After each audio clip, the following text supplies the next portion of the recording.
You are now listening to the Flurry podcast hosted by Marquise Rawls. Another episode of the Flurry podcast, and this week there was no real major boxing events or fights happening.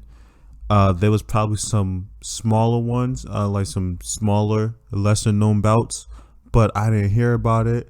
I didn't see it at all. So, no real fights to talk about, but there is some pretty good news that came out over the past week in boxing. And I'm going to start off with Adrien "The Problem" Broner.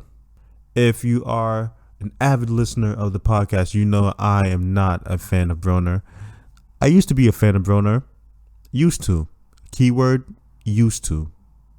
But I'm not no more, because besides Mike Tyson, Adrien the Problem Broner, not the Broner, Adrien the Problem Broner is the biggest what if in boxing history. He is. What if he stayed dedicated to the sport of boxing? What if he never let the fame and money go to his head? What if he never got into legal trouble? What if he never tried to become a rapper? Who knows what he would have accomplished? Who knows how big of a star he would have been? He could have been one of the greatest boxers of this generation. It's always a what if story. He has the great potential, had. I don't know if he still has anymore, but he had. But that's all in the past. Everyone knows about that. Everyone, they discussed it before. I discussed it before, but let's see what he's doing. He said he's coming back. I believe they have a date for it set in early February to like mid-February against I'm trying to let me look up this guy's name real quick, against Pedro Campa in February on Showtime. And I'm surprised he could still get a fight on Showtime. I would assume that he will be the main event, because even though Broner, he's not that big of a star. He's, in my opinion, he's not a star at all in boxing, but he's still regarded as a celebrity that people outside the boxing world, they have their eyes on him.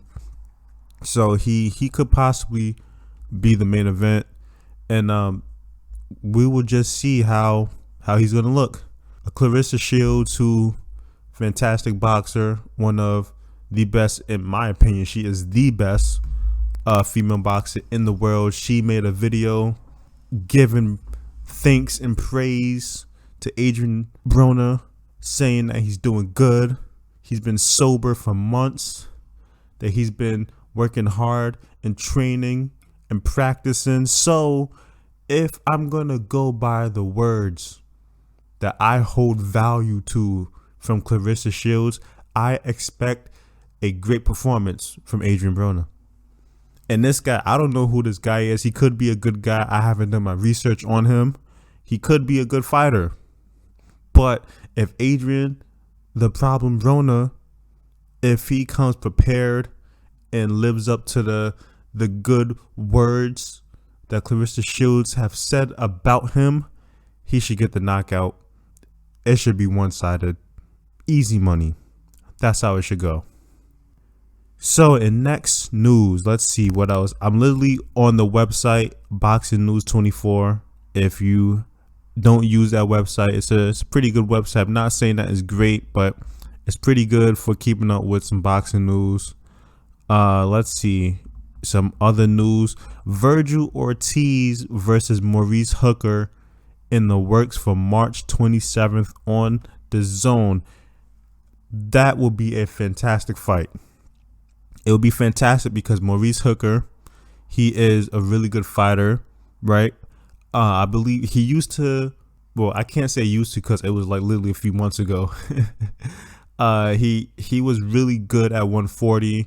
Then I would assume that he finally made the decision to move up to 147, because Vergil Ortiz fights at 147, and it wouldn't make sense for him to go down to fight someone like Maurice Hooker.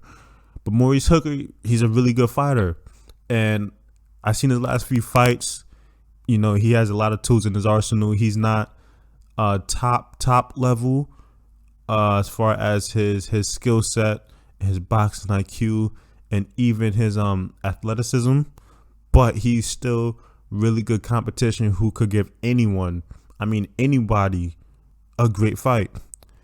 And Vergil Ortiz is one of the up and coming stars in the welterweight division. If you have not seen his last few fights, I highly recommend you go watch it, because this guy, he's going to be one of those big names in a few years in the welterweight division, right? When Errol Spence, when he moves out, when Terrence Crawford retires, because I'm assuming that Terrence Crawford has no plans of going up to 154. He's just going to, you know, fight for a few more years, then retire. When all that is said and done, Vergil Ortiz, he should be the king at 147, and maybe he could, you know, unify the division, be the undisputed champion, because I have that much faith in his skills, in his abilities, in his boxing IQ, in his work ethic, and he's just a good guy, you know. Like, even though being a good guy, it doesn't really, like, you don't really get no points for that, but, you know, boxing fans, they like when you're a good guy, you know. They find it easier to root for you if you're a good guy. So I guess I'll throw it in there, you know. He's a pretty good guy. But that fight will be amazing. If it happens to happen, I hope it does happen, because they said it's just in the works. I'm going to assume no contracts have been signed. It's just, you know, talks and negotiation. But if it happens, that would be a great fight. That would be a real step-up fight for, I think, Maurice Hooker, and he has a lot to gain from it. I don't think Vergil Ortiz has that much to gain from it, because he's already being talked about as a rising star in 147. And then you fight Maurice Hooker, who is essentially coming up from 140. And like I said, he's a really good competitor, but it's not going to really raise Ortiz stock at the welterweight division. Like if he fought like your Dennis Ugas, or if he fought like a Jesse Vargas, or someone who is established at 147 and who is known as being a really good contender at 147. But overall, it's still a good fight. I'm always down for a good fight. 2021, nothing but good, illustrious fights, and this one is on the list. Moving forward, the fight that's going to be one of the best fights of 2021 has just been approved to happen. Talks have been happening for a while now, and it looks like some people are happy about the numbers. They are happy about the platform. It looks like they are happy about what is going to take place. I almost got that wrong. Ryan Garcia versus Tank Davis. It sounds like they're happy. People want this fight to happen. I want this fight to happen. It's going to be one of the best fights of 2021. And I'm saying it right now. Oh, it's going to end in a knockout. Someone got to get knocked out. There's no way this fight is going to go 12 rounds. No way. If it was a perfect world, this fight would happen in April or May, right? And I know Ryan Garcia, he just had his fight against Luke Campbell like last week or 2 weeks ago. But if it happens in May, he's still got, you know, a solid 3 months to train. 12 weeks. That's a great time for a training camp. Great time. And I'm assuming that Ryan Garcia, the way he talks about his work ethic and how hard he works, I'm assuming he's one of those boxers who stays in the gym 24/7, who goes straight from a championship caliber fight straight to the gym. And plus, he's on Team Canelo. Team Canelo, they are in the gym every single day. Canelo went from fighting and beating down Callum Smith straight to the gym. So the timing of it shouldn't be a problem for Ryan Garcia. Tank Davis, he fought a few months ago. It should not be. It should not be a problem for him. All you got to do is make the fucking weight, man. Make the fucking weight. He made the weight from 130. You can make it from 135, no problem. When he fought Gamboa at 135, he did not make the weight. I was disappointed. But him making the weight for Leo Santa Cruz at 130, it gave me hope that he can make the weight at 135, no problem. So just fucking do it, Tank. Do it. And this fight needs to happen. 2020, everyone is finally happy that 2020 is over. Please don't let 2021 be a repeat. We need these big fights. We do. We want these big fights. So make it happen. And my prediction for that fight is Gervonta Tank Davis gets the knockout in round 8. And I'm being nice by saying round 8, right? I'm being nice because we obviously see that Ryan Garcia with a big shot could drop him. Just one big shot could drop him against Luke Campbell. And I'm pretty sure Tank Davis punches harder than Luke Campbell. And I'm pretty sure he's crafty enough like a Luke Campbell to land the big punches, make slight adjustments depending on the type of defense and offense that's coming at him. You saw how it was against Leo Santa Cruz. But Ryan Garcia, he also has the power to knock out Tank Davis. Have we seen Tank Davis hurt? No, we haven't. Have we seen someone like even get him to a point where he's stunned or maybe even buzzed? No, we have not. But he got punched a lot against Leo Santa Cruz. And Leo Santa Cruz, if you know Leo Santa Cruz and have been a fan of him like I am, you already know. Leo, he doesn't punch hard at all. He doesn't. He doesn't focus on the strength and power of his punches. He doesn't sit down on his shots. He doesn't really use his shoulder and feet and his whole body to generate torque to land big punches. He more so, just uses his elbows and he uses his shoulder as well, but it's not with great force. And he uses his elbows to land punches. So he doesn't really punch hard. But if Ryan Garcia can land the same amount of punches that Leo Santa Cruz did with Ryan Garcia's power, totally different story. Totally different story. The only thing is, he just has to do it. Leo Santa Cruz is a elite level fighter who has the experience of some of the greatest boxers out right now. He has the craftiness and the ring IQ where he can land all those punches in success and do it round by round by round. Does Ryan Garcia have that? No, not yet, but can he get it? Yes, he can. It just depends on him.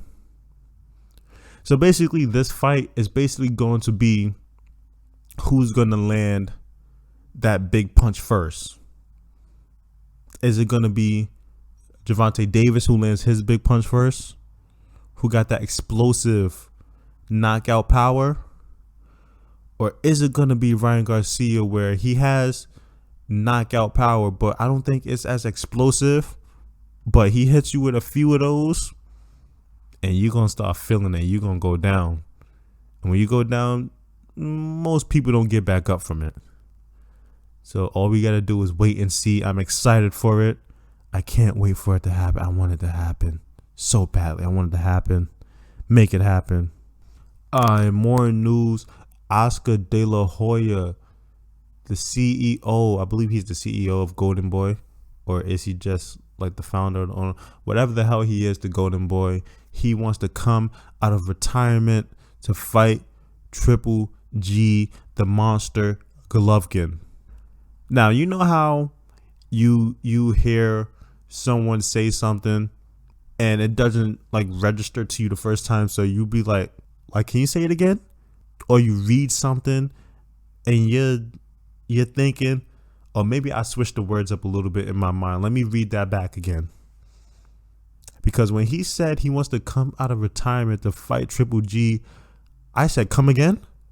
I rewinded it immediately. You want to do what? I refreshed the page. Did I just read this article correctly? Did I read that headline correctly? He wants to come out and do what? Fight Triple G? Are you stupid? Are you crazy? What the fuck is going on? Like, bro, if you want to come out of retirement, I understand that. Mike Tyson came out of retirement and he fought someone who was just as old as him, just as slow as him. You know, they both are legends, but, you know, he fought someone where it was a fair playing field.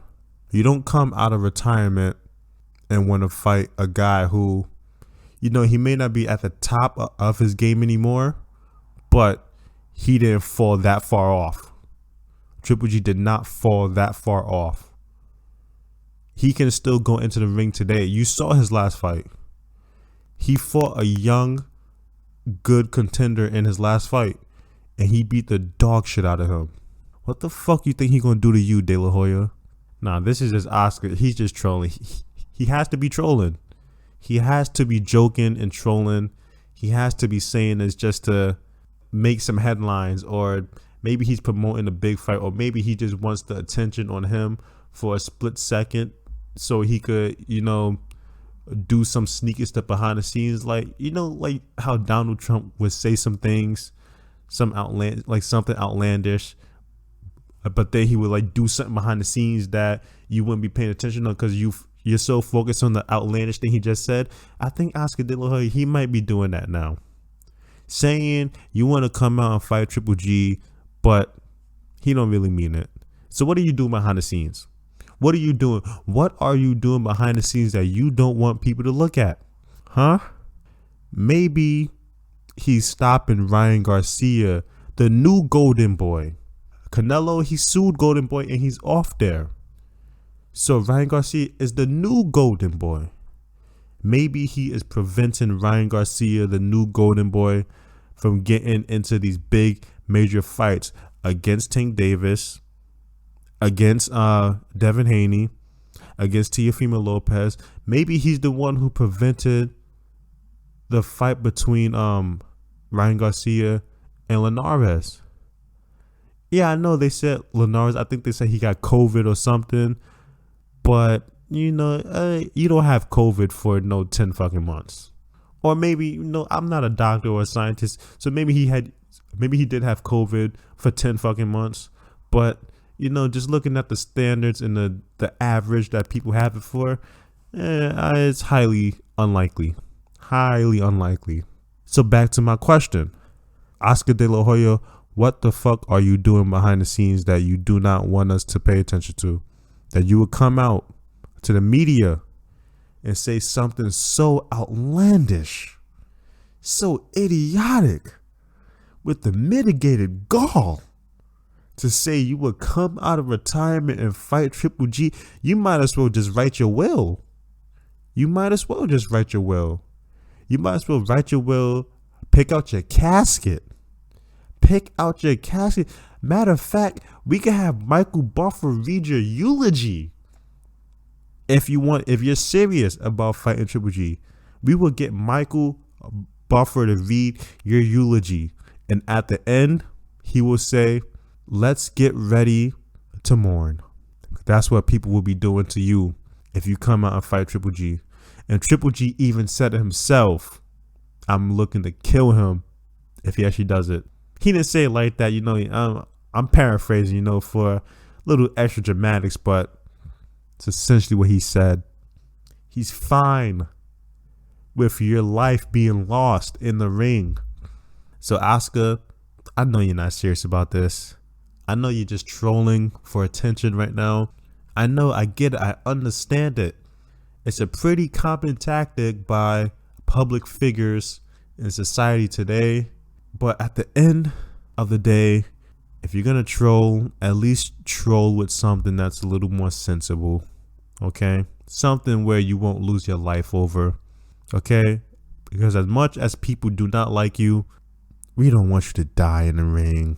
We don't want you to die, you know.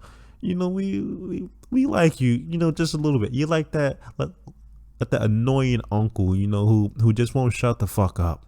You and Eddie Hearn, man. Both of y'all are just the annoying uncles who just will never shut the fuck up. But we don't want you to die, you know? And last news, my guy, my man who was at one point the king of 147 when he beat Sean Porter and Danny Garcia back to back, he is returning. Dun-dun, dun-dun, dun-dun, dun-dun, dun-dun, dun-dun.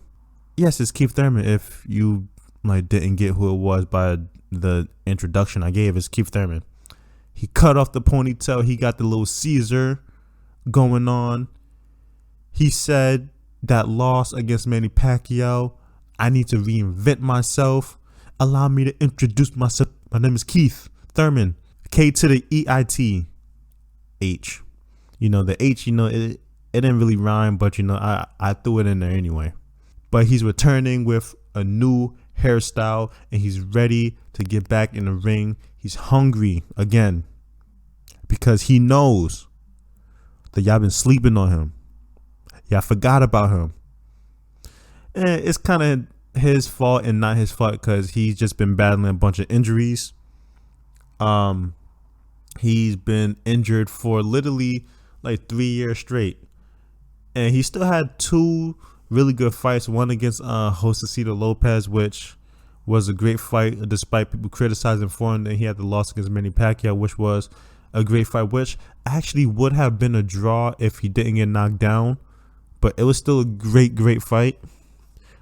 But he got injured in that fight. Then he was injured for 2 years prior to that. Then he's injured again now. So he just can't stay healthy. So it's kind of, how would I say this? It's kind of expected that people would, forget about him a little bit because, he just keeps getting injured. I'm assuming that he feels healthy. He feels ready to make a comeback. And he said he wants Errol Spence.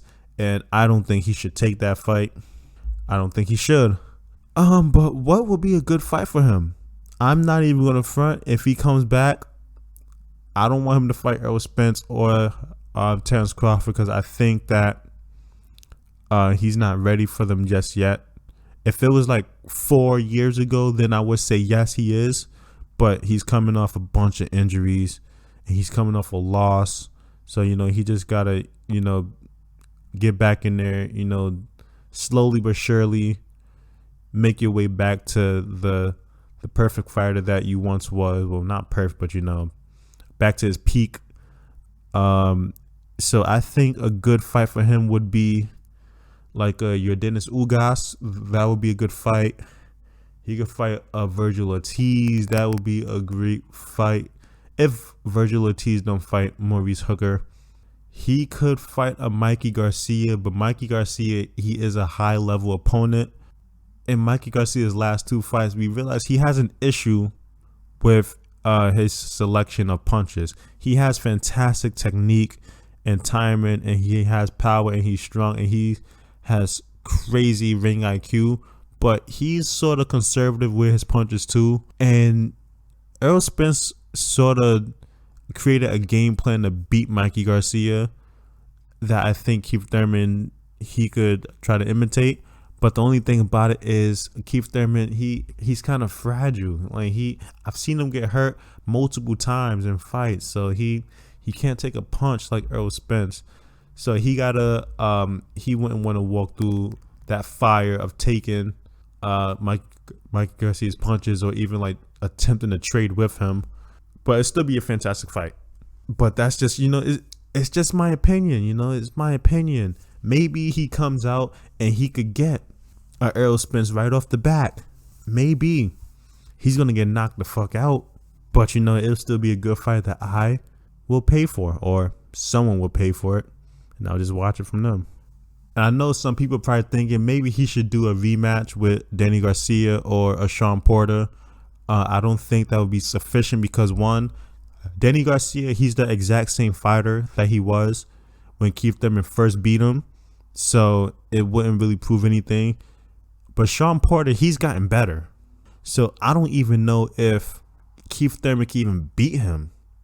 Because Keith Thurman beat him the first time. But if Sean Porter got better, Keith Thurman has to be better than he was 4 years ago. And I don't think he is. It's highly unlikely that Keith Thurman is better than he was 4 years ago when he beat Sean Porter the first time. But it's all will be great fights. Keith Thurman is still a viable name in the welterweight division, despite all his injuries.